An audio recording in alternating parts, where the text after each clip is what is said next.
Thank you, Tess, and thank you so much for having me. I know that it is not easy to come out on a weeknight. I literally tagged my husband as he drove in the driveway, and I drove out. So I know what it takes to be here. So thank you so much for having me. And honestly, I tear up every time I hear those words about this generation, because I'm very passionate about this generation that we're raising. I'm very passionate about who they are and what they carry, and you know that God has such beautiful plans for our children, and I just want to play a small part in helping them figure out what those plans are. And so the chat was born out of one conversation at a birthday party many years ago, when one mom leant across to another mom and whispered, "Have you spoken to your daughter about sex?"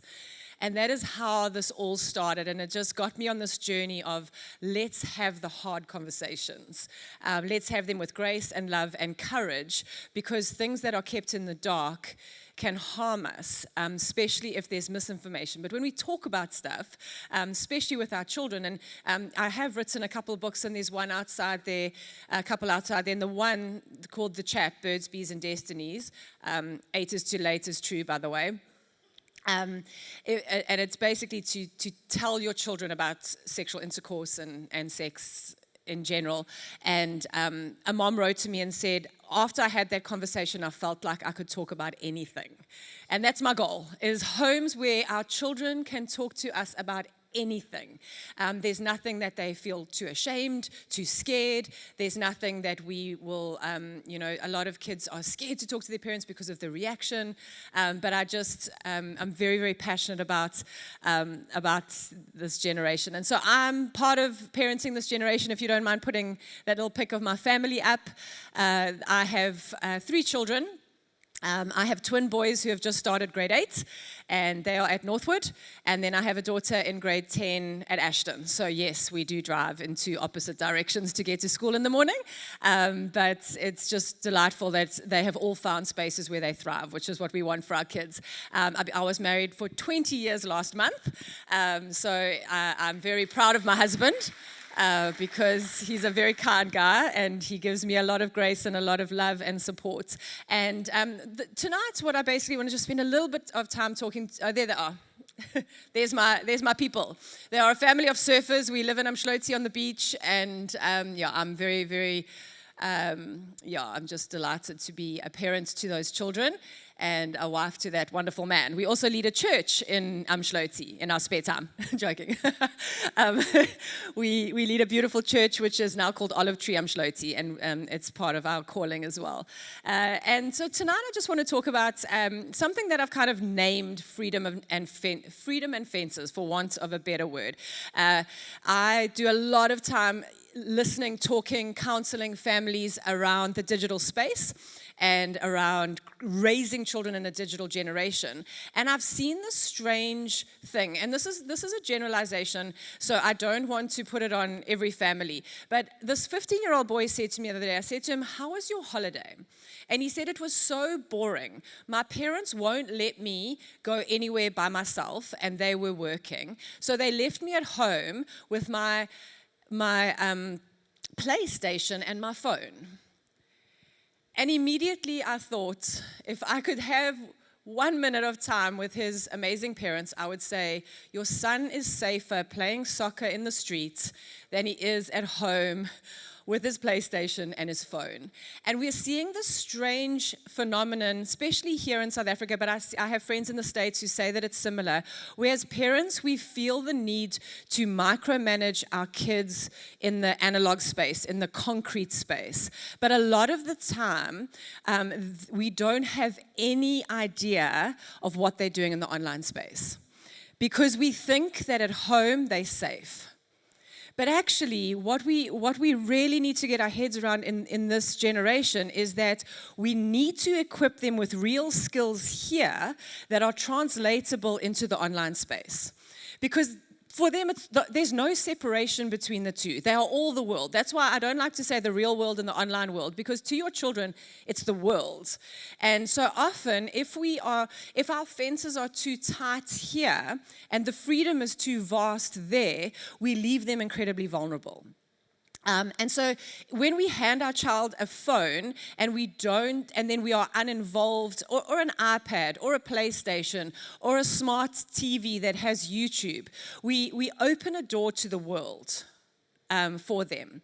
And then if we don't go in with them, they close the door and we stay out here, and they are living a life in there.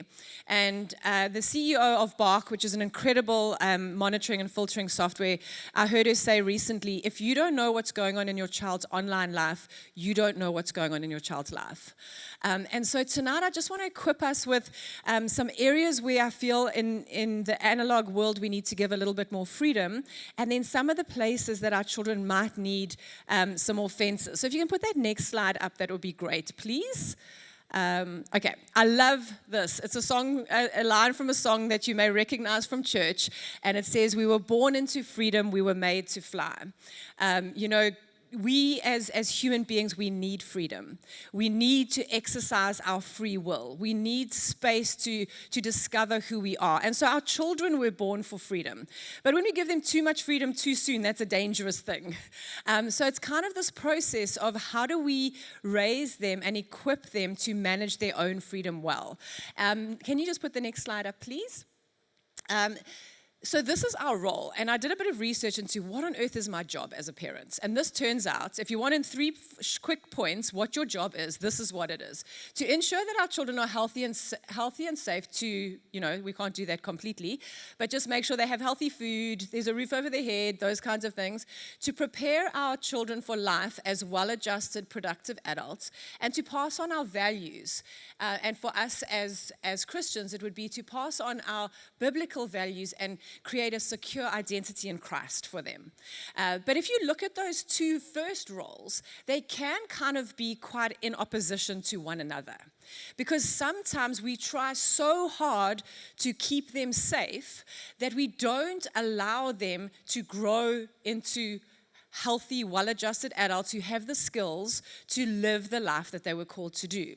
And so it is quite a tricky balancing act. And so just so you know, up there's no more slides there on this point. But I just want to tell you what our goal is not.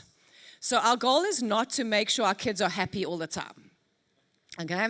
It's not to make sure your child is top of their class. It's not to make sure they always play for the A team.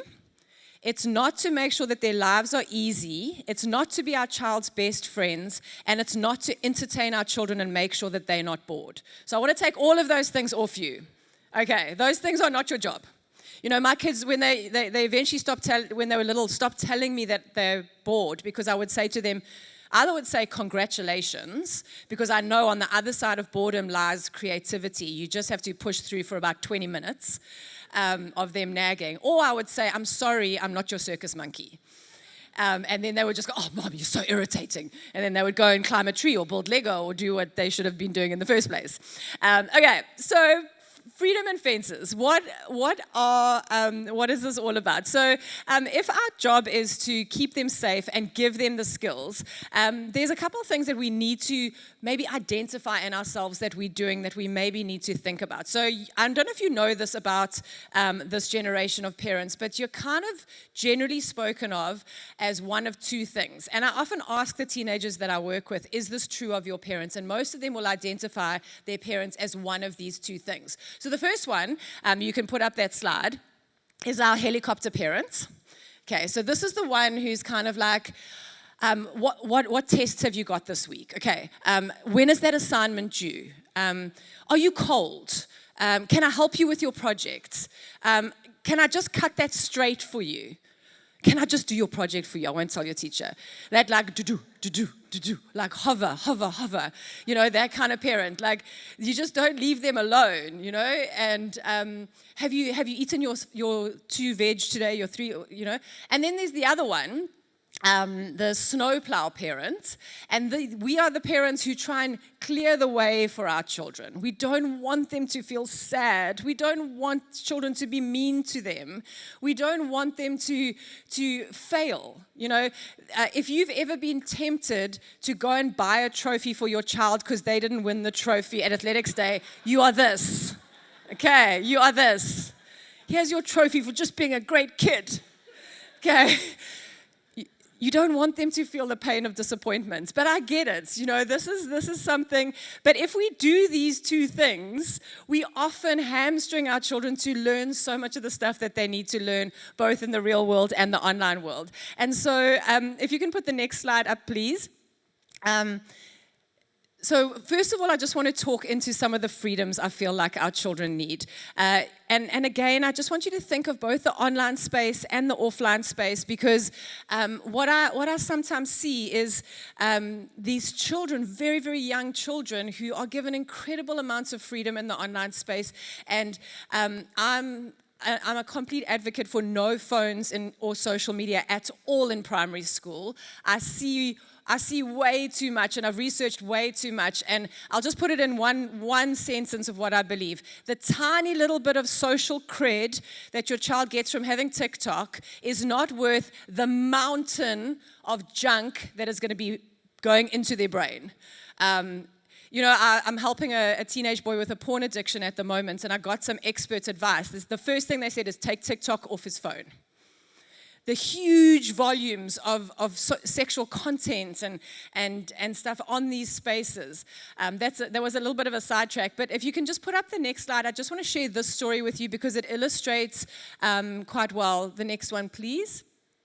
This is off The Village. I don't know if any of you are part of this Facebook group, very helpful parenting Facebook group, but this is from a mom. She says, I don't know what the world has come to. We have 2 kids, 10 and 14, and I found out that a person online has been sending them Robux, which is a currency for the game Roblox, if they send them naked movies and pictures of themselves performing sexual acts. My daughter was desperate to get Robux and has been pursuing this with her 10-year-old brother, and alone, I'm horrified. We've brought up our kids with a good upbringing. I cannot trust him. Thank goodness I was on the family monitoring app that alerted me to the naked picture. Teenagers want to be left alone. I now disconnect the Wi-Fi, but I'm shocked. Our kids are not interested in doing anything but screens. No friends come over. They don't get invited out. I just needed to put this out there as I'm feeling so helpless. Thanks for listening. And this breaks my heart for this mom who, you know, she's thinking, I've given them Roblox. Roblox is a kid's game, surely. You know, the App Store told me it's 7+. Surely it's safe for children. No, it's not, because if you're a pedophile, you hang out where the children hang out. I could tell you stories like this of every single app, Fortnite, Minecraft, all of those spaces. And so often our children are in these spaces and they don't have the street smarts and the savvy to go, wait a minute, why is this person talking to me? Because they're desperate for the Robux, right? Okay, so what are some of the things we need to do? What are some of the freedoms that they need to fly? The first thing in the real world, in our interactions with our children, is I think a lot of the time we just need to do less. You know, it's called fertile neglect. I love that term. We just need to step back and allow them some space to become who they're going to be. You know, I follow this amazing woman called Lenore Scorsese. She is American-based, but she's got an incredible organization called Let Grow. And it literally equips parents to take a step back and let their children grow. And she says in America, you would have to statistically leave your child on the side of the road for 750,000 years for them to get kidnapped. That's how unlikely it is. But this is very likely, the Roblox story is very likely. But we live in this fear. I mean, I've lost my child before for like 30 minutes on the beachfront, so I know that fear. But a lot of the time as parents, we are super involved, we are super protective of our kids because we're parenting from fear. We're parenting from worst case scenario. What could happen if this happens? And a lot of that is what we call parent shame. and we kind of like, well, what if this could happen? But it could happen, and so we parent from that worst case scenario, and we end up getting very, very over involved in our children's lives. I mean, I do a lot of work in high schools, and I'm on this WhatsApp group for grade 8 where my sons are at school. You have no idea the WhatsApps from the parents asking about the work and the deadlines, and I'm like, do you sit and do your homework with your grade 8 son? Is that what you're telling me? We and you know what it comes from? It comes from a fear of our children not achieving the grades they need to get, so that they don't get into the varsity they need to get into, so they don't get the job that they need to get, so they don't provide. And it's fear. That makes us micromanage. I'm sure you guys who have kids in school, when they go on an overnight excursion, there's always that mom who takes a photo of the bus leaving, and goes, they're safely on their way. And then the letter said that it takes an hour and a half to get there. So in an hour and 32 minutes later, there's someone on the class group going, has anyone heard anything? Have they arrived? And then the little ping will come and the teacher will go, because she had to try and get all these kids off the bus, And so she goes, we've arrived. And then because she's such a sweet teacher, she goes, okay, let me post some pictures just to show the parents they're having fun, they're fun. And so all these pictures start coming. And the one parent goes, I can't see my daughter. Do you think they left her behind? Because everyone's seen Home Alone, right? We know it could happen. And so there's kind of this fear. I mean, I even read stories of parents emailing university professors to question grades. And I've even heard one of a parent emailing a company to demand an explanation why her son didn't get the job that he applied for. Okay, so sometimes we could just be too involved. But actually, a lot of the time with our children, we need to step back. And phones are making it worse because now it's completely normal to track other human beings. Like people having apps where they can track their children. Children are going here, but okay, it's fine because I can see where she is. I had a friend whose daughter went to a concert in Joburg, and the child was 22. She was still tracking her, and then it kind of stopped somewhere between here and Joburg, so she's phoning. She goes, have you broken down? Have you broken down? She goes, Mom, we stopped for a wee. Calm down. But our society kind of feeds this thing, and a lot of the time we actually need to give our children a little bit of space, because the anxiety that we're seeing in our culture, we're seeing a lot of anxiety, especially in our pre-teens, is because a lot of children haven't had the opportunity when they've been small to develop the grit and the skills and the capability to do hard things. And being a teenager is hard, but it's always been hard.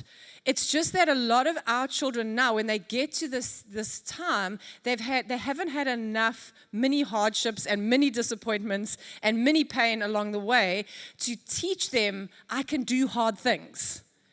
Because they need to know that, yes, this is a hard time, but I completely believe in you. Because anxiety doesn't come from being afraid. We often see in the Bible people were afraid, and then God said, fear not, because they were afraid.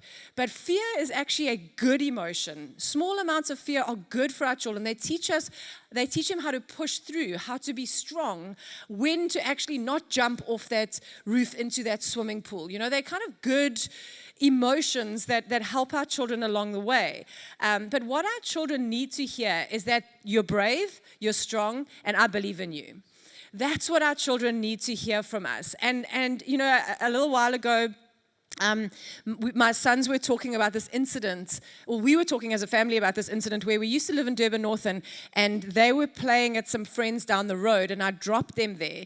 And then about 30 minutes later, they were back. And the boys were about, I think they were 7 or 8 at the time. And the boys got back, and so I messaged my friend saying, thank you so much for dropping the boys. And she goes, I didn't drop the boys. I don't know how they got home. So I asked my sons, how did you get home? They were like, oh, those girls were so annoying. We just passed our bikes over the wall and we rode home. And I mean, I was a little bit horrified that my little kids were riding alone on the road. But what occurred to me is then Ryan turned to Blake when we were sharing the story, and he said, remember that day we felt so big. I want my kids to feel big. I want them to feel capable. And actually, after that incident, we started letting them walk to their friend's house because we knew they could do it. And so a lot of the time, we have to let our children. So just a couple practicals in terms of stepping back is just make sure your children have lots of free time without adults managing them. You know, a lot of our kids' lives, there's always an adult there telling them what to do. Whether it's you or their teacher or their coach or their tutor or their youth pastor, have time in your children's days when they are free to play without someone telling them what to do. And if it's hard for you to not get involved with homework and stuff like that, remove yourself physically. Give them space. I promise you, I'm involved in education. A project that is a 65% done by your kid is way better than a 95% done by you. You know, it's worth nothing, actually, if you've done it. They've learned nothing. So just to remove ourselves, create opportunities for them to have that space. And then also just encouraging them to ask for help when they need it. Allowing them, and this is an important one, allowing them to be separated from you in public places.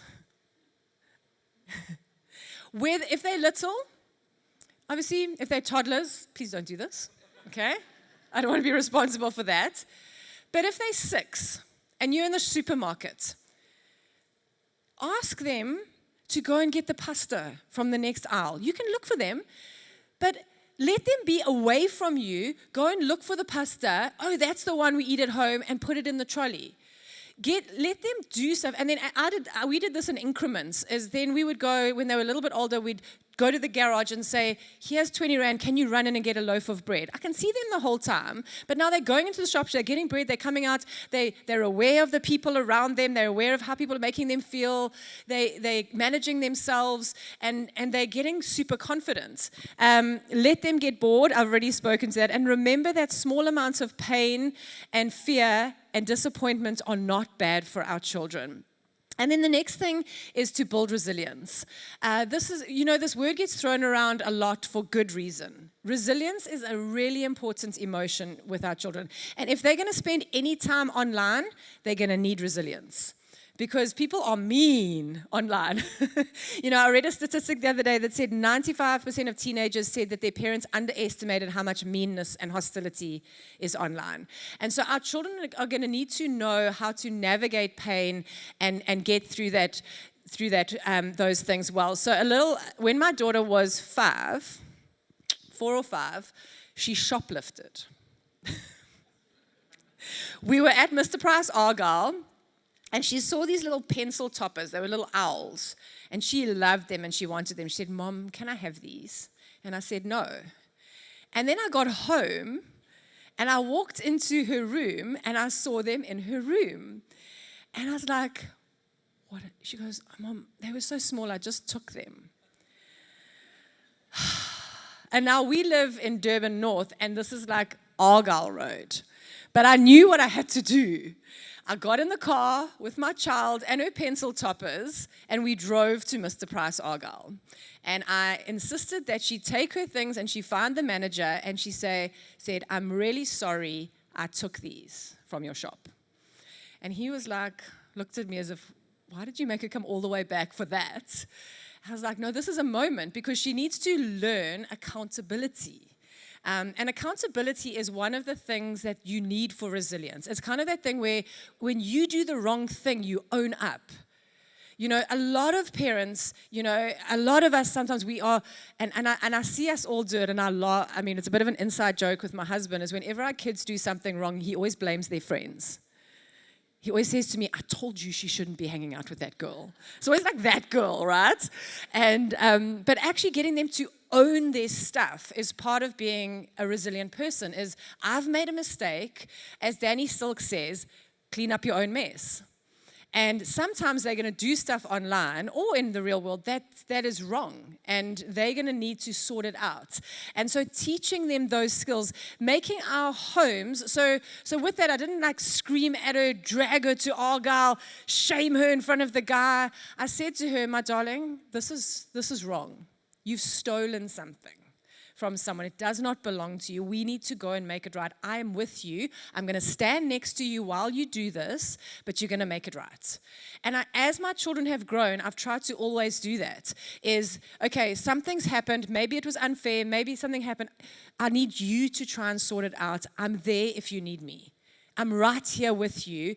I need you to do it and make it right. And so to support our children when they fail, when they do things wrong, encourage them to be autonomous. Encourage them to take ownership of their stuff. I do a lot of work with teenage boys, and I was teaching a class of grade 9s last year, and there were these 2 boys in the class who were a problem for me. They were very rude. They were very disrespectful, they were very egotistical, and they were disrupting the class. So I kind of tried a few things, and then I got to the point where I decided I needed to email their parents. So I emailed the parents, and I said, look, this is what our classroom situation is looking like. This is what how your son is behaving, and I believe that our way forward is for him to acknowledge that, to write me a letter explaining how he's disrespected me and the class, and then we'll rebuild from there. The one dad phoned me straight away and said, you will have that letter tomorrow. I am so sorry that you had to go through this. This is not okay. And I will work with my son in any way I need to help make this right, but he will make it right. The other parent didn't reply to my email. And by the end of the year, me and that boy had the most incredible relationship because he owned his stuff. And he made it right, and he worked together. The other boy just ducked and dived, and we managed it as best we could. But when we encourage our kids to own their stuff, and we empower them like that dad did to do it, they build the skills that they need. The third thing, the freedom that I feel we need to give our children is this freedom of focusing on progress rather than performance. We live in such a performance culture in every single way. And I feel when I see children who are doing things online that are getting them into trouble, a lot of the time it's those high-performing kids whose parents are putting an incredible amount of pressure on them. We often think it's going to be, the kids who don't have a lot of social friends or whatever, but a lot of kids, especially girls, who feel huge amounts of performance pressure at home, they go online to look for the affirmation that they're craving. And they often do it with nudes, with different kinds of relationships, but all they want is someone to say, I love you just for who you are. And so to take that performance off our children is super, super important. And so for me, a couple things to replace that with, instead of making sure they're, looking at their, and my husband taught me this, and this I've been so grateful for, is when we have those parent interviews, the 2 things we ask is he respectful towards you? And is there any way we can help you? We don't, if they have something they want to tell us, that's fine. But we try not to focus on their performance. We try and focus on their character. And so a couple of things that I think in terms of especially school, and sports is such a good example of this, and a sports team, is focus on their commitment rather than on what team they're in. I'm an old person, I guess. I'm in my 40s, and I always talk about like when I was at school. But when I was at school, when you signed up for a team, you sign up for a team. And so when your children sign up for a team, make sure that they're committed to that team. I have a few millennial friends, quite a few actually, and I see this in them, and I rip them off for it. But this culture of like, we are the first culture to live where the needs of the individual trump the needs of the community. First time ever in history. I'm the most important person in this room. In every other civilization, I sacrifice for the good of the community. But now it's not like that anymore. It's about me. And so that's why I can go away to the Berg, even though my son has a hockey match on Saturday, because I need to rest. And I need to get away. But what about the rest of the team who now doesn't have their player? And so commitment, and the millennials. So millennials often, if you'll invite them over for something at the weekend, they answer like this: that sounds good. I'm like, is that yes? Is that no? Is that maybe? But actually that's like, I'm going to keep my options open. Because I don't want to be like getting to Saturday and I've said yes to you and now I don't feel like it anymore. We need to raise kids who are committed even when it's uncomfortable. Because that's character. That's what it is to be part of a community. That we teach them also how to rally. Sports and stuff is so good for this, is when things go wrong, how do you pick yourself up? How do you do things? So, my kids played cricket, and thank goodness in grade 8 they swapped for basketball. It's way less stressful for everyone involved. But they would go out to bat, and you'd like driven so far for this match, and they'd go out and they'd go Royal Duck. Like wickets flying. The one time my watch told me to take deep breaths when I was watching my sons play cricket. But anyway, tears because they're only 9. And then you say, okay, boy, have your moment, but now you need to go and sit with your team because there's a whole bunch of other guys still going into bat, and you need to be there to support them because you're a team. Okay, so teach them how to rally, how to get over stuff, how to make mistakes and learn from them. We have this culture where failure is permanent, but we need to teach our children. I once read this article that said, "Why is my teenage son so lazy?" And basically the psychologist was saying that a lot of boys, specifically now, they are so scared to fail because performance is so important that they'd rather not try. They'll just opt out. They just won't go. And so we have to teach them that failure is such a helpful part of life. And so kind of taking away some of the snow plowing and the helicoptering and allowing our children to fail, to make mistakes, to learn from mistakes is super important for them. And then all of those skills then translate also into the online space. And so I just want to now move a little bit into the fences because it's equally important that we have these beautiful boundaries around our children to keep them safe. And the first one I want to talk about is boundaries. And boundaries, again, is a word that we hear a lot, and it's because they are so important to us. If you haven't read the boundary books, I can't even remember, Dr. Henry Cloud maybe, brilliant. Change your world. No is a full sentence. That's what I learned from that book. Love it. Do you want to come for a braai on Saturday night? No. Why? No, I don't want to come to your house on Saturday night. Boundaries. But boundaries are so important because as free people, we need to know what our limitations are. And our boundaries, a friend of mine explained it to me like this the other day. We don't want walls. We want fences with a gate. So we're not armored up and keeping the world out, but we know what to let in and out. And boundaries help us interact with the world. And until our children are mature enough to have their own boundaries, we are the ones who put them in. But the purpose of us doing that is equipping them to one day have their own boundaries. So if you can go to that next slide, please. This is how you can explain boundaries to your kids. They're limits our parents put in place to keep us safe and teach us how to be loving and respectful to others. And boundaries are so important for so many reasons. A good friend of ours, Rob, his kids are a bit older than us, and so we had experienced. They were kind of older friends of ours, and he said, "My children have a lot of freedom, but at the edge of that freedom is an electric fence." And I love that. I was like, "Yes, that's such a great saying. I'm gonna take that on," and we did. But what boundaries do is they help our children know who's in charge, so they feel safe. Honestly, the most anxious children are the ones with no boundaries. The ones where their parents just let them do what they want because they don't feel safe when they don't know that there's an adult who is in charge. It gives our children a healthy sense of self. I see teenagers who are have no boundaries, and those boys in my class that I had to lovingly help, they had no boundaries. They didn't know where they began and the rest of the class started. They didn't care. They just were swamps. I always say a river without banks is a swamp. And so our boundaries are really important. Can you put that next slide up, please? Because this, for me, is the ultimate no boundaries person. We all remember her from Charlie and the Chocolate Factory. She was the one who went, "I want my golden tickets."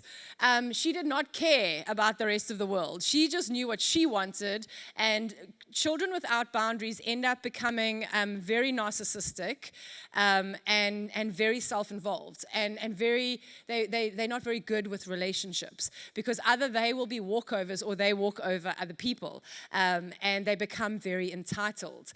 Boundaries also reduce conflict, and we see this if you have good boundaries in your home, specifically around digital space and around devices. Does away with so much conflict, and boundaries bring order. So boundaries are kind of those non-negotiables in our home, those things that we agree on as parents and with our families. Some of the boundaries in our house around digital use is phones never get charged in a bedroom overnight. And with younger children, they're never used in a bedroom. There's never a phone at a dining room table. Never. And it's so funny, sometimes we're like, I want to show you this. No, we'll look at it after dinner. This is a sacred space. It's a boundary. It's an electric fence. Boundaries around who you speak to online, that you don't speak to people you don't know. Another boundary is you as parents have every password to every app and every device. You know, if your child, and I honestly believe this about anyone, if anyone has a little magic tool that nobody else can look at, that's a dangerous thing. If no one has the password to your phone, basically you have no accountability. You can do whatever you want, watch whatever you want, look at whatever you want, say whatever you want. We're seeing an increase in psychopathy, in narcissism, in the online space because of a lack of accountability. So one of the boundaries I think is super important is an open phone policy at home. So for me, spouses should be able to look at each other. I'm not saying, you need to sit and police each other's stuff. I'm just saying there should be freedom there. Every parent should have access to their child's devices for many different reasons, but for one is that a child cannot own a phone until they're 18 years old. So everything that goes down on that device is 100% your responsibility. And so you can't be responsible if you don't know what's happening. If your child is taken to court, you're paying the bills. Children have civil capacity from the age of 6 to 9. And criminal capacity from 12 to 14 and upwards. So stuff can happen, and the laws are getting tighter and tighter. And so we do need to have these strong boundaries. I always think, sometimes kids give me pushback with this thing of, but my parents trust me. I have children, I look at their phones, it's not because I don't trust them, it's because I love them. And I'm their parents, and it's my responsibility. And someone explained it to me like this, and it was like so great. So two things. Children and teenagers can't see around corners yet. As we grow, our paths straighten out, and we can go, this is where this is going. Children can't do that yet. Their brains can't do that yet. By the time they're 26, their prefrontal cortex will be fully grown. Most of them are a very long way away from that. And someone said it to me once, you need to think about it like a toddler by a pool. You don't say to your toddler, I'm going to trust you not to jump in this pool. I'm just going to go make dinner. Why wouldn't you do that? Because they're not old enough to understand what would happen if they jump in the pool. It's the same thing with children in devices. So those children with the Roblox, they didn't really understand what the dangers were of talking to someone online, and they ended up in a crazy place. And so boundaries are incredibly important. And just a couple of things in laying boundaries with our children is boundaries go both ways. So we need to allow our children to have their own boundaries as well, to have a say in their freedom, to have a say in how people speak to them. And one of the things that I always encourage when I do the Chat 101 is that we never force our children to touch anyone. As church people, we love to hug. And we want to force our kids, just hug the uncle, hello. It's polite. No, just let them decide who they want to hug and when. It's called body autonomy, and it's an incredibly important skill to teach our children. That they, and my children call me out on this as well, is sometimes I start to shout because I'm getting irritated, and they go, Mom, please, can you not shout at us? Can you not shout at me? I'm listening. I know. And I'm like, okay. So boundaries need to go both ways and need to be clear and respectful. To have certain non-negotiable ones, I spoke a little bit about that. We could go all night on that, but I won't. That we're consistent with our boundaries. So if your boundary is you're allowed to go on your iPad after you finish your homework, you've done your chores for 30 minutes, that needs to be the boundary. Consistency, that we keep going. And then the role of boundaries is that we raise children who are diligent and respectful and nice human beings to be around. And then the second thing, and this is basically what the chat is based on always, and we're going to talk more about this on Sunday, so I'm not going to talk about it too much, but connection. Honestly, having teenagers, this is my greatest weapon. I know this. This is what's keeping us. This is what's keeping us, is the connection. We need to stay connected to our kids, even when they're starting to go into the bedroom and close the door, or they want to spend more time with their parents, their friends than us. Deep, meaningful connection above all else. And so when we think about this, we get disconnected. We're so disconnected. We're going to talk about that on Sunday as a culture, but we're disconnected by busyness, and we're disconnected by devices. We're disconnected by a whole bunch of stuff, but we need to fight for connection with our children. That we're not just disciplinarians, that if you do need to discipline your children, if something goes wrong, that at the end of that process, the connection is strong. There's that saying that says a bridge can only carry the weight. I'm gonna mess that up, but you need a strong bridge. You need a strong bridge with your child so that they can carry the weight of discipline and their hearts are fertile in terms of what you want to say. I had this little revelation the other day that there's a finite number of goodnight kisses, and it was a little bit of a moment for me. I was like, there's going to be a time where I kiss them goodnights for the last time. It's going to be weird there's that weird stalkerish book, I don't know if anyone's ever seen it, about the goodnight kiss and that mom goes and climbs a ladder, and don't do that, okay? Just deal with the fact that there's a finite number of goodnight kisses and make them count. And so fight for connection, and honestly, probably 3 places that we can just easy connection.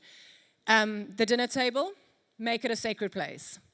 Have 1 meal a day. The science around this is crazy. I don't have time to go into it, but 1 meal a day. The car. No devices in the car. No phones in the car. It's a beautiful connection space. And it's actually a space where we can have really hard conversations because we don't have to look at each other. And then bedtime. I'm going to be tired when I get home tonight, but I promise you I'm kissing those kids goodnight. And if they're awake, I'm going to lie next to them. I'm going to talk to them for a bit. Because those times, dark, quiet, conversations happen, things happen. I don't know if you've seen this, but teenagers, you'll say, how's your day? Fine. Oh, you're right, fine. And like, you're ready for bed, hey? And I know there's one episode of MasterChef waiting for me on catch up. And they'll be like, Mom, can we just talk about something? Of course we can. Of course we can. Let's talk. Fight for connection. Because if we don't answer their questions, they're going to go and ask their questions somewhere else. So help them process stuff. Talk about family values. Talk about important things. Talk about sex. Talk about gender. Talk about all the things, because it builds connection in our families. And then the last thing that I think is one of the most beautiful fences we have the privilege of experiencing is community. We were never meant to do this alone. We were never meant, and often parent shame keeps us quiet because we think we're the only parents struggling with this thing. And we always think everyone else's kids, because of what we see on social media, that their kids are so put together, they're achieving all the things, and we try and struggle along by ourselves. But we don't need to do this by ourselves. And this, for me, is one of the gifts of church. That we get to do this with people. If I ever battled with accepting help from community, that thing was put to death when I had twins. I was like, bring the meals, please. I'm so grateful. Yes, come and hold my baby while I have a bath. Or yes, you can come too because you can hold the other baby. Community is the most beautiful, powerful thing. Can you put that saying from Danny Silk up, please? I love this. It says, isolation and independence leaves us weak and vulnerable to shipwreck. But wisdom, strength, and safety flow into our lives when we learn to live in partnership with others. And this is where we get to do these things. And when it comes to devices, if you have a great group of friends where you're all going, no, we're not getting phones till high school. Then when your child goes, but I'm the only one, you're like, no, I know at least 4 other kids who are not getting phones in grade 7, so you'll be fine. You'll be fine. And then we talk to each other. We're in the teen years now, so we talk about which parties we should let them go to.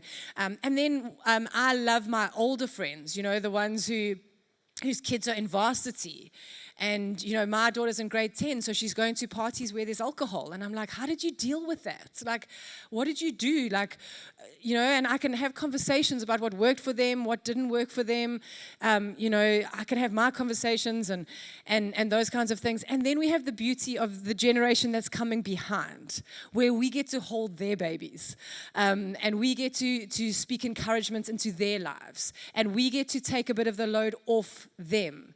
And that's the beauty of community and multi-generational community. Secular community says just hang out with people who are just like you. But actually beautiful, deep, rich community where families thrive and are strengthened are the multi-generational communities where we can go, you know what, it's going to be okay. I've been there. And look, my kids are still alive and they're still okay. And so community is so incredibly important. And so in conclusion, I just want to encourage you. I love this. If you can just put one more slide up, and then we're done. I love this saying. It says, parents are like swimming pool walls. I love this. Our little guys are made for freedom. Our children are made for bigness, for adventure, for impact, for influence, for thriving, for relationship. And one day they're going to be swimming in the wild open ocean by themselves. When they're little, they hold onto the swimming pool walls. They hold tight onto us. But if they always hold tight onto us and we don't give them freedom, they never get strong. They never develop the skills they need for the wild open ocean. But also, having said that, when there are no walls to hold onto, they get into danger. They find themselves in places where they're drowning. And so my encouragement is, in the online space, stay very close. Stay very involved. Build trust. Build conversation. Be alongside them, just like you are in the real world. And out here, where we can, let's give them space. Let's give them space to fail. Let's give them space to do it on their own, even if the project doesn't look like we'd like it to look. Let's give them space to sort out their own friendship complications, but say, I'm here if you need me. Let's give them space to fix their own mistakes, to fail where they need to fail, to pick themselves up, and we can be alongside them, making sure that they know they are unconditionally loved, that they have a deep, strong identity in Jesus, and that they have incredible lives ahead of them.